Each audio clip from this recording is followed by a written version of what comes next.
بسم الله الرحمن الرحيم. طه ما أنزلنا عليك القرآن لتشقى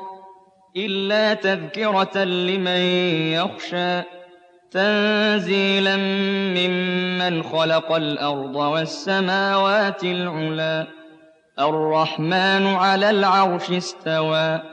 له ما في السماوات وما في الأرض وما بينهما وما تحت الثرى وإن تجهر بالقول فإنه يعلم السر وأخفى الله لا إله إلا هو له الأسماء الحسنى. وهل أتاك حديث موسى إذ رأى نارا فقال لأهلهم كثوا إني آنست نارا لعلي آتيكم منها بقبس أو أجد على النار هدى فلما أتاها نودي يا موسى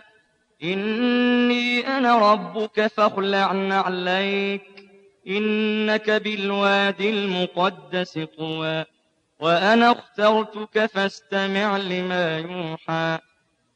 إنني أنا الله لا إله إلا أنا فاعبدني وأقم الصلاة لذكري إن الساعة آتية أكاد أخفيها لتجزى كل نفس بما تسعى فلا يصدنك عنها من لا يؤمن بها واتبع هواه فتردى وما تلك بيمينك يا موسى قال هي عصاي أتوكأ عليها وأهش بها على غنمي ولي فيها مآرب أخرى قال ألقها يا موسى فألقاها فإذا هي حية تسعى